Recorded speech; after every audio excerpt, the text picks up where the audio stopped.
Hello students, let us start new exercise 3.3. This exercise is about quadrilaterals. तो ये quadrilateral के तो quadrilateral तो हैं, लेकिन क्वाड्रिलेटरल कई तरह के होते हैं, जैसे स्क्वायर है, रेक्टेंगल है, रोम्बस है, पैरेललोग्राम है। तो आज हम पैरेललोग्राम के बारे में बात करेंगे। तो पहले देखेंगे इस एक्सरसाइज को करवाने से पहले पैरेललोग्राम होते क्या हैं और उसमें क्या कैरेक्टरिस्टिक्स होती हैं, उनके गुण क्या क्या होते हैं। तो पहली बात तो क्वाड्रिलेटरल तो होता है, क्वाड्रिलेटरल वो होता है जिसके चार साइड्स हो। तो पैरेललोग्राम के भी चार ही साइड होती है। तो इस प्रकार की इसकी फिगर होती है parallelogram. It has four sides. अब इसके क्या क्या कैरेक्टर है। Number 1, opposite sides are equal and parallel. Opposite side यानी ये साइड इसके अपोजिट ही है, इससे इक्वल है, और ये साइड इसके इक्वल है, और ये साइड इसके पैरेलल भी है, ये साइड इसके पैरेलल। पैरेलल का मतलब होता है जो कभी ना मिले, सीधी लाइनें होती हैं, कभी नहीं मिलती, उसको पैरेलल बोलते हैं। जैसे छत पे लगे गाटर होते हैं, पैरेलल लगते हैं, रेल की पटरियां होती हैं, पैरेलल होती हैं, ये कभी नहीं मिलती। तो पैरेलल होती है ये। इसको आगे बढ़ाएंगे ना हम, कितना भी आगे बढ़ा लिए मिलेगी कभी नहीं, ऐसे ही चलती जाएंगी। एक इसका जो बीच का डिस्टेंस है वो बराबर रहता है। तो ये पैरेलल लाइंस होती है। तो जो अपोजिट साइड्स हैं वो इक्वल भी हैं और पैरेलल भी हैं।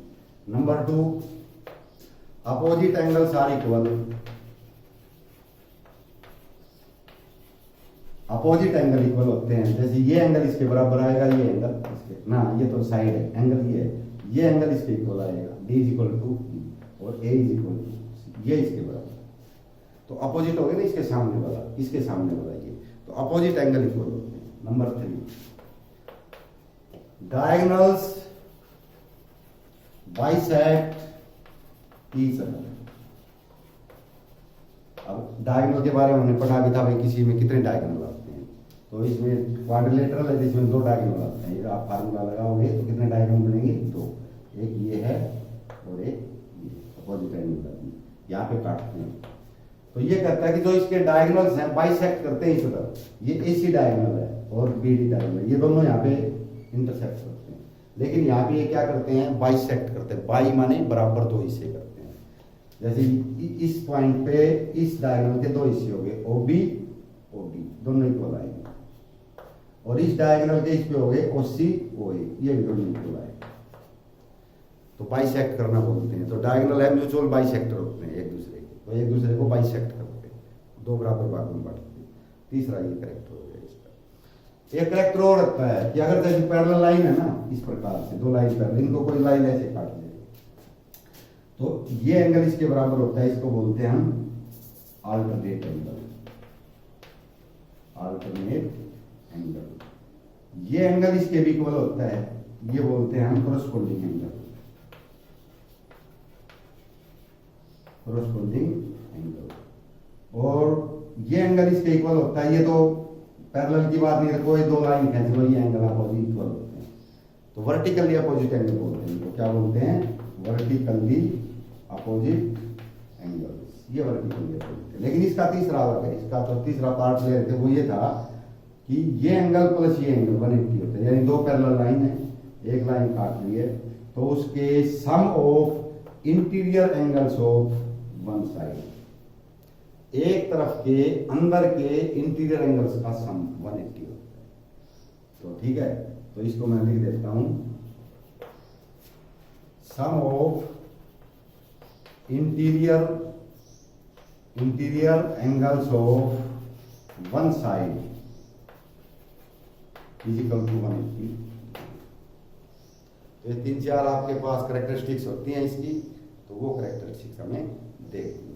अब हम एक्सरसाइज लेते हैं, इसके कुछ एक क्वेश्चन मैं आज कराऊंगा, कुछ एक फिर कल देखेंगे।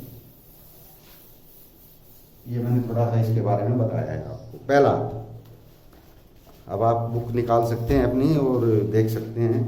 Given a parallelogram ABCD। अब मैं बना ही देता हूं, ये ABCD पैरेललोग्राम है।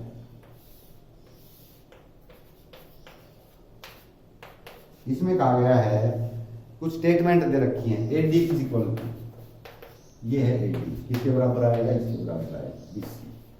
अपोजिट साइड्स आर इक्वल, पहला करेक्टर लिखवाया था मैंने, अपोजिट साइड्स आर इक्वल, तो ये साइड इसके बराबर, ये इसके बराबर, तो हमने इसको पूछा है, इसके इक्वल आएगा। Angle D C B,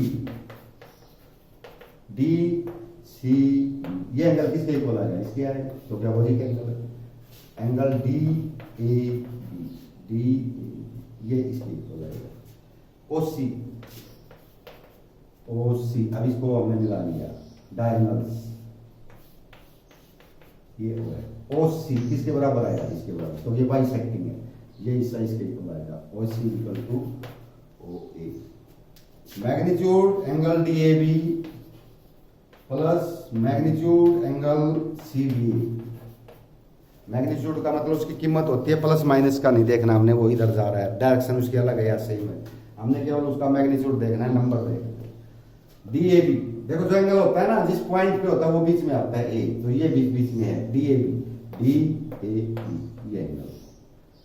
C D A, C D, ये एंगल प्लस ये एंगल, मैं बताइए दो पैरेलल हैं, ये काट रही है, तो sum of interior angles of one side, इसके एक तरफ के इंटीरियर पैरेलल लाइन को काट रही है ना, ये ट्रांसवर्स बोलते हैं इसको, ट्रांसवर्स लाइन, इसके एक साइड के एंगल का सम इंटीरियर का 180, तो इसको क्या लिखेंगे 180। ठीक है, तो ये तो क्वेश्चन नंबर 1 था। अब हम सेकंड ले लेते हैं। सेकंड में कुछ फिगर दे रखी है, इनके एक दो का मैं बता देता हूँ, बाकी आपने करना है। तो इसमें आपने कुछ ये बता रखे हैं, मैं दो ले लेता हूँ। एक तो ये बता रखा है, ये वाला पैरेललोग्राम है सारे ये इस प्रकार, ये है 50, ये है y, ये है x और ये है z। इसको मैं लिख देता हूँ एंगल 1। अब देखिए, पहले आपने बताना है y कितना है, तो दो पैरेलल लाइन होगी, पैरेललोग्राम में दो पैरेलल लाइन है, ये ट्रांसवर्स लाइन है, sum of interior angles of one side. यहाँ लिख देखिए y प्लस 50 इक्वल टू 150 हो गया। अब y की वैल्यू क्या आ जाएगी, 50 कम हो जाएगा 130 आ गई y की। ऐसे भी इसको भी ऐसे ही कर लेंगे, x प्लस 50 इक्वल टू 180, क्योंकि ये भी दो पैरेलल लाइन है और ये ट्रांसवर्स। पैरेललोग्राम में अपोजिट पैरेलल होती है, ये भी पैरेलल है, ये भी पैरेलल है, तो अब ये ले लेंगे 50 प्लस x 180, x की वैल्यू आ जाएगी 180 माइनस 50 130। अब आपने देखा x भी 130 y भी 130 होंगे, क्योंकि अपोजिट एंगल है और अपोजिट एंगल क्या होते हैं, इक्वल होते हैं। तो हम इसको सीधा भी कर सकते हैं, x is equal to y, opposite angle of parallelogram equal है, तो x की भी वैल्यू आ गई। अब ये भी अपोजिट एंगल है, एंगल 1 इज इक्वल टू 50, ये वाला अंदर वाला, ये इसके बराबर है, ये भी अपोजिट एंगल है, अपोजिट एंगल ऑफ पैरेललोग्राम। तो एंगल 1 कितना आया 50। अब हमने तो z निकालना है, लेकिन हमें ये पता है angle 1 plus z, angle z is equal to 180। Linear pair है ये, लीनियर पेयर वो होता है जो एक लाइन के ऊपर के एंगल होते हैं, जो 180 के होते हैं। एक लाइन पे से 4 एंगल बन रहे हो, एक लाइन के एक साइड के 180 होते हैं, उसको लीनियर पेयर कहते हैं। तो इसमें तो दो ही एंगल है, 1 प्लस z, तो ये 180 हो जाएगा। तो z की वैल्यू, 1 की वैल्यू तो 50 आ गई, यहाँ 50 लिख देंगे, प्लस एंगल z 180, 50 कम हो जाएगा, एंगल z आ जाएगा 50 कम हो गया 130, तो z क्या आ जाएगा। अब देखो हम वैसे ही देखते, ये कितना आया था 130 तो आया था। अब देखो ये लाइन पैरेलल है, अब ये जरूरी नहीं है इसको आगे बढ़ाया, तो ये सारी की सारी इसके पैरेलल है, ये है ट्रांसवर्स लाइन, एक इधर का एंगल एक इधर का एंगल, अल्टरनेट एंगल है, ये मैंने पैरेलल लाइन करके बताए थे, और अल्टरनेट एंगल इक्वल होते हैं। ये 130 है, तो ये भी क्या आएगा 130, वही हमारा निकला। तो हम 2-3 तरीके से इसको प्रूव कर सकते हैं। एक आध और ले लेता हूं मैं, जो थोड़ा डिफिकल्ट लगता है, ये ले लेते हैं। चलो इसमें दे रखा है ये वाला,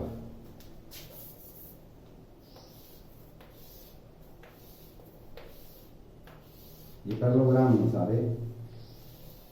ये तो चौकोर एंगल है, 90 का होता है चौकोर, ये x है, तो ये और ये इक्वल आएंगे, अपोजिट वर्टिकली अपोजिट एंगल में। ये y है, ये 330 है या 3 डिग्री लिखा हुआ है, तो 30 होगा, यार देख लेना, इसमें तो 3 डिग्री है, तो 3 का तो क्या होगा 30 होगा, ये 30 है, और ये z है। ये आपने x y z निकालने हैं, 3 एंगल निकाल लेंगे। हमें ये पता है ये एंगल 90 का है, तो ये कितने का है x, हम कहेंगे x is equal to 90 degree vertically opposite angle. जैसे दो लाइन हम काटते हैं ना, तो ये एंगल इसके बराबर होता है वर्टिकली अपोजिट एंगल। तो ये दो लाइन काट रही है ऐसे, ये एंगल इसके बराबर, ये 90 है, ये भी 90, तो x की वैल्यू तो आ गई हमारे पास।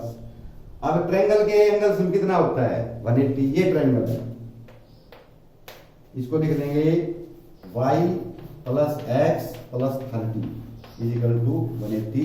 हम कहेंगे sum of interior angle of triangle. Triangle का इंटीरियर, ये ट्रायंगल है, इसके इंटीरियर एंगल होगी, तीनों का सम कितना आएगा 180। x हमारा 90 आ चुका है, तो y plus 90 plus 130 180 y is equal to ये 220 होगी प्लस में ना, ये कुल 30 है, 120 होगी 180 180 कम हो जाएगा तो y की वैल्यू क्या आएगी 180 माइनस 120 60। y भी आ गया। अब आपने z निकालना है, तो z हमारे पास सिंपल है, देखो ये लाइन और ये लाइन पैरेलल है, और ये एंगल ये ट्रांसवर्स लाइन है, ये दो लाइन है ऐसे, तो ये एंगल इसके बराबर होता है अल्टरनेट एंगल। तो ये दो पैरेलल है, ये ट्रांसवर्स है, ये एक इधर का एंगल एक इधर का, तो इसको कहते हैं angle y is equal to angle z alternate angle. लिख भी देंगे क्या क्या पैरेलल है, तो पर लाइनों के इसमें नाम नहीं लिखे हुए मेरे ख्याल से, तो हम सीधा अल्टरनेट एंगल लिख सकते हैं, अल्टरनेट एंगल। तो y is equal to z है, तो y हमारा निकला था 60, तो एंगल z भी कितना आएगा 60। तो इस प्रकार से दो तीन फिगर और हैं, उनमें भी आपने सोल्व करना है। इसके आगे हम लेते हैं इसमें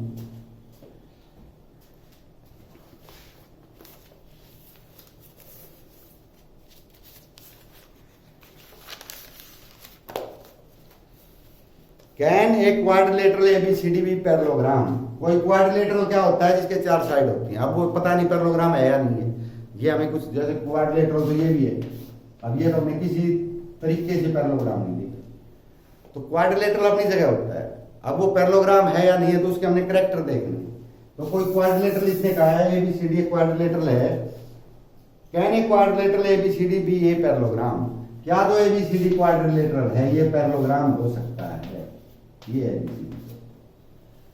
इसको क्या हम पैरेललोग्राम कह सकते हैं, कब कह सकते हैं, angle B plus angle B is equal to 180, यानी अपोजिट एंगल इक्वल है, ये भी और ये भी, दोनों मिला के 180।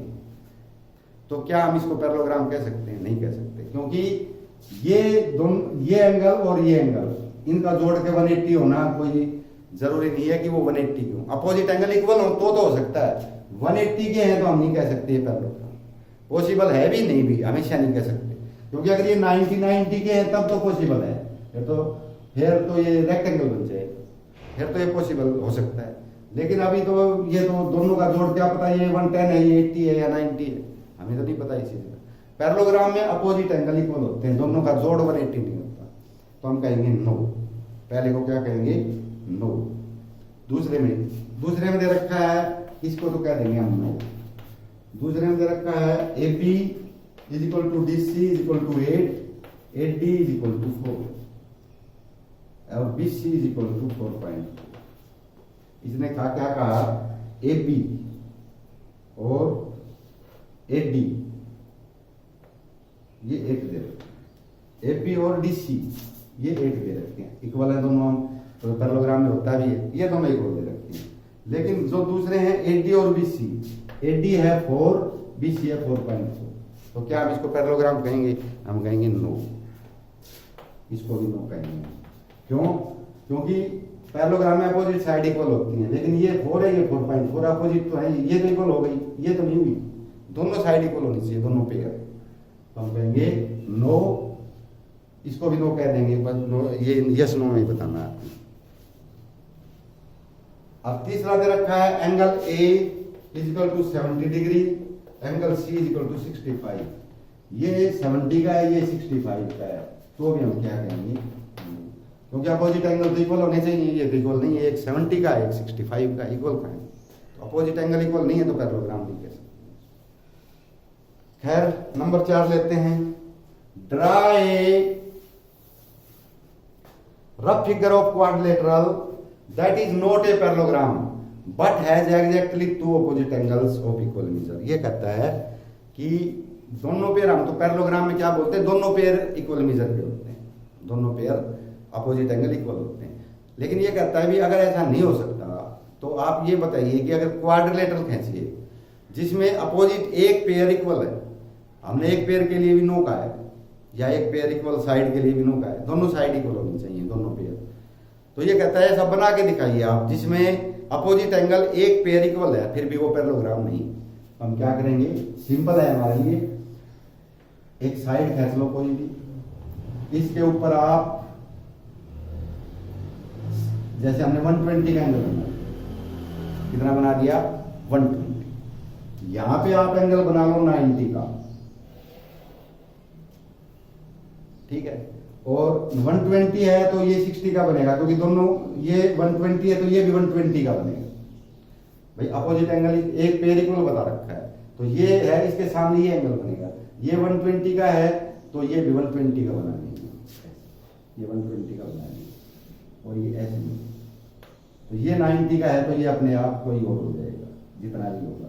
अब ये इक्वल नहीं, तो ये हमने देखा भी ये इक्वल नहीं है, ये पैरेललोग्राम भी नहीं है, ये 90 का है तो कुछ और पाएगा, तो ये 120 कर लो, यहाँ 90 बना लो, यहाँ फिर इसके अपोजिट है 120 कर लो, ये अपने आप एक क्वाड्रिलेटरल हो गया, which is not a parallelogram. ये पैरेललोग्राम नहीं है क्योंकि एक एंगल पेयर तो इक्वल है, दूसरा नहीं है, साइड भी अलग अलग दिख रही है हमें, ये छोटी है ये बड़ी, तो पैरेललोग्राम तो नहीं है, जबकि एक पेयर इक्वल है एंगल्स का, तो वो ऐसे बनाना है आपने। 5th, the measures of 2 adjacent angle of a parallelogram are in ratio 3:2। एक पैरेललोग्राम के अंदर दो, ये पैरेललोग्राम है, इसके दो एडजेसेंट एंगल क्या होते हैं, साथ वाले, जैसे ये एंगल है, इसका एडजेसेंट या तो ये होगा या ये होगा, ये एडजेसेंट नहीं है इसके, ये तो अपोजिट एंगल है, उसके साथ वाले कॉर्नर पे, इस कॉर्नर पे ये है तो इस कॉर्नर पे दूसरा एंगल है, या फिर इस पे भी है, ये भी एडजेसेंट है, ये भी एडजेसेंट है, तो कोई एक ले लेंगे। तो वो दे रखे 3:2, इसका नाम लिख लेते हैं हम ABCD। तो हम कहेंगे angle A ratio angle D is equal to 3:2। ये एंगल A है, ये एंगल D है। देखो एंगल को हम इसको क्या लिखेंगे, DAB ऐसे लिखते हैं, लेकिन हम एक पॉइंट जो बीच में आता है DAB बीच वाला, उससे भी एंगल को लिख सकते हैं, रिप्रेजेंट करें, इसको हम एंगल AB कह सकते हैं और एंगल DAB भी कह सकते हैं। लेकिन कब तक, जब तक यहाँ पे एक ही एंगल है, एक पॉइंट पे एक ही एंगल। अगर हमने यहाँ पे 2 एंगल बना दिए, ऐसे लाइन खींच दी, अब एंगल 2 ये अब हम किसी को भी ए नहीं कह सकते, ना इसको ये कह सकते ना इसको ये कह सकते, क्योंकि ए कहने से हम ये समझते हैं भाई कौन सा एंगल है, ये है या ये है या ये है सारा, फिर हमने पूरा नाम लिखना पड़ेगा। अगर एक से ज्यादा एंगल आ गए तो इस एंगल के लिए लिखेंगे CAB, इसके लिए लिखेंगे CAD और इस सारे के लिए लिखेंगे DA। तो अगर सिंगल एंगल है तो D लिख सकते हैं, लेकिन डबल आ गया तो फिर हम यहाँ पे A नहीं लिख सकते, फिर तो पूरा नाम लिखना पड़ेगा। लेकिन क्योंकि हमारे यहाँ अलग अलग थे तो मैंने A लिख दिया था ऐसे, क्योंकि एक ही एंगल। तो angle A ratio angle D है 3:, ठीक है। लेकिन हमें क्या है पता है, ये पैरेललोग्राम है, पैरेलल साइड है, ट्रांसवर्स है, एक तरफ के अंदर के कोनों का जोड़ कितना आएगा 180, but angle A plus angle D equal to 180। Angle A और एंगल D है 180। तो इसको हम अपने रेशियो जोड़ने आते हैं, तो सम ऑफ रेशियो निकाल लो, सम ऑफ रेशियो 3 + 2 5, ये रेशियो को जोड़ लेंगे। तो एंगल A कितने का आएगा, A की रेशियो क्या है 3, तो 3 लिखेंगे, सम ऑफ रेशियो लिखेंगे इनटू टोटल एंगल A और D दोनों मिला के कितने बनते हैं 180। तो रेशियो और प्रोपोर्शन कैसे हम करते हैं, 5 से कट जाएगा 36 पे 1 एंगल A, ये क्या आया 1। अब एंगल D कितना आ जाएगा, D का रेशियो कितना है 2, बाई सम ऑफ रेशियो 5 × 180, ये फिर 36 पे कट जाएगा 72। तो 2 एंगल आ गए, एक एंगल आ गया 108 का, एक आ गया 72 का। अभी चारों बताने हैं, तो हमें पता है अपोजिट एंगल इक्वल होते हैं, ये इसके बराबर है, ये इसके बराबर है, तो ये भी 72 और ये 108। Therefore all 4 angles are 72 degree, 108 degree, 72 degree, 108 degree, 4 angle है तो इक्वल अपोजिट एंगल देख लिखने तो पड़ेंगे। तो इस प्रकार से हमने इसके 4 एंगल। एक और ले लेता हूं, उसके बाद आप का कल पूरा करा देंगे इसको। लास्ट है, 2 एडजेसेंट एंगल ऑफ पैरेललोग्राम है इक्वल मेजर। अब एडजेसेंट एंगल है इक्वल मेजर के, ये पैरेललोग्राम है ए बी सी, वही बात ये और एंगल ये एडजेसेंट लेंगे साथ वाले, इनमें इक्वल है ये angle A is equal to angle given दे रखा है, एडजेसेंट एंगल इक्वल है ये होगी। तो आपने बताना है find measure of each angle, सभी एंगल बताने हैं। तो हम कहेंगे angle A is equal to angle B given है, ये इक्वल है दोनों, but angle A plus angle B is equal to 180 degree. क्यों है? क्योंकि ये दो पैरेलल लाइन, ये ट्रांसवर्स लाइन, एक तरफ के अंदर के कौन है ये, sum of interior angles of one side is equal to 180, वही लिखा है। लेकिन ये इक्वल भी है तो हम ए की जगह बी भी लिख सकते हैं, इस ए की जगह बी लिख दो, और ये भी पहले से है 180, तो 2 angle B is equal to 180, और एंगल बी किसके बराबर आएगा 180 बाई 90। अब ए और बी इक्वल है तो एंगल ए भी कितना आएगा 90 डिग्री। अब ए और सी भी इक्वल है, but angle A is equal to angle C, ये अपोजिट एंगल्स हैं, opposite angles of parallelogram, parallelogram के अपोजिट एंगल, तो सी भी 90 का, angle C equal to 90। Similarly angle D भी इक्वल टू 90, क्योंकि डी और बी इक्वल है, बी 90 का है तो बी 90 का, उसको सिमिलरली लिख सकते हैं, सिमिलरली माने इसी प्रकार से, तो चारों एंगल 90 के हो गए। देखो all angles are angle A is equal to 90, angle B is equal to 90, angle C is equal to 90, angle D is equal to. अब जब सारे एंगल 90 के हो गए तो ये क्या बन गया, रेक्टेंगल बन गया। रेक्टेंगल चौकोर होता है, रेक्टेंगल का बदला ही हुआ, रूप भी पैरेललोग्राम होता है। रेक्टेंगल तो हमेशा चौकोर में होता है, 90 के एंगल होते हैं उसमें। तो ये आपने काम करना है, बाकी कल देखते हैं।